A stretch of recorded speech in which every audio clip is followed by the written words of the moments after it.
Hi, everybody. Welcome to Commander Critic. I'm going to put aside my discussions on the new Final Fantasy set for a short period. I'm going to get back to them because there's been a lot of cards spoiled, and I want to talk about those as well. But today's video, I'm going to do something a little bit different from that, and I want to start with posing a question. What cards have you played that you've just gotten so greedy in a game to get their abilities or to get the benefits from them that it's actually cost you a game? So I'm going to talk about some cards that I have fallen into the trap as well. And the first card I'm going to talk about is Bolas's Citadel. Legendary artifact. You can play cards from the top of your deck, and when you cast the spells, you pay your life total instead of the CMC. So you have to pay. So if it's a 4 cost, you pay 4 life and you can cast it.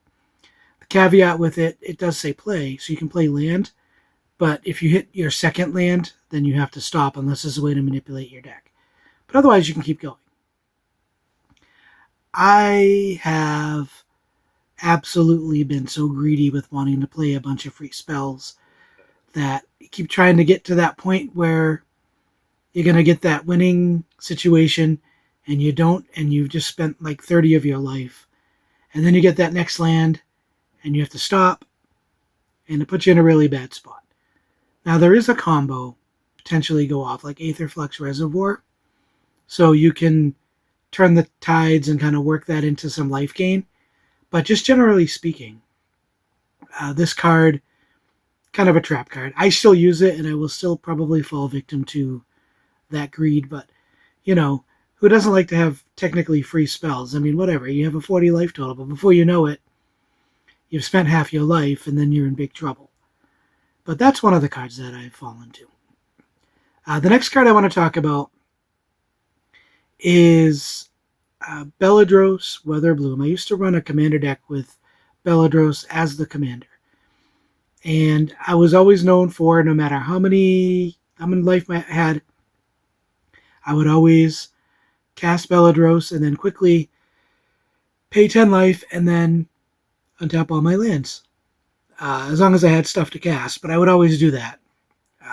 And I knew that it could get me into trouble, and I've done it on several turns, and even just generating the pest isn't going to be enough life to get you back. But, I knew what I was doing, and I lost several games due to that fact, but, pay 10 life, untap all your mana. I mean, that's pretty good. If you have a really good mana base, and then casting more spells, to me, that seems pretty good. It's a pretty good trade. And then you get in a situation where you've just done it too much, and then everybody goes after you.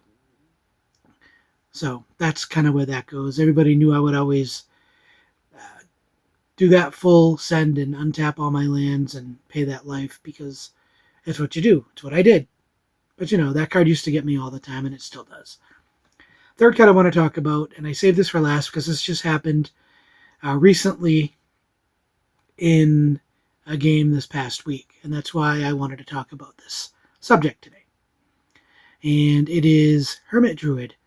Hermit Druid's a great card. You can pay mana, tap it, and mill your deck until you hit a basic land, and then put it in your hand. Pretty good. Good in decks that want stuff in the graveyard. And I played one in one of my Golgari decks that wanted graveyard stuff in the graveyard, for Delirium. And what happened was one of my opponents Majuka bogged my graveyard, and I had an enchantment that let me play something for free out of my graveyard at my upkeep, and I didn't have anything in my graveyard, and I was greedy for the free cards.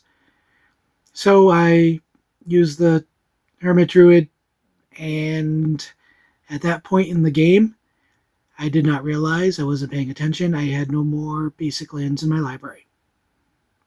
So I ended up milling myself out, and then I couldn't draw a card, and that took me right out of the game. So I was very greedy. It was funny, though. We all laughed about it.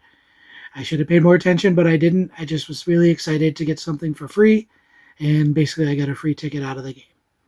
But, that's how that worked. Those 3 cards are ones that have really gotten me. And I'm sure there are others, but these are the ones that I think of off the top of my head. But let me know in the comments if you've been in similar situations with those cards, or if there are other cards that, you just pushed your luck with it and it ended up making you either get taken out quickly by your opponents or just immediately took you out of the game. I'm just curious to see. I figured this would be a good topic today. But anyways, yeah, for sure, let me know in the comments, and please subscribe to the channel. I'm at 90 subscribers. If I can get to 100, that's my next goal. So I'm hoping to get to the 100 by, next month or so. So yeah, anyways, if we could do that, I really appreciate it. And until next time.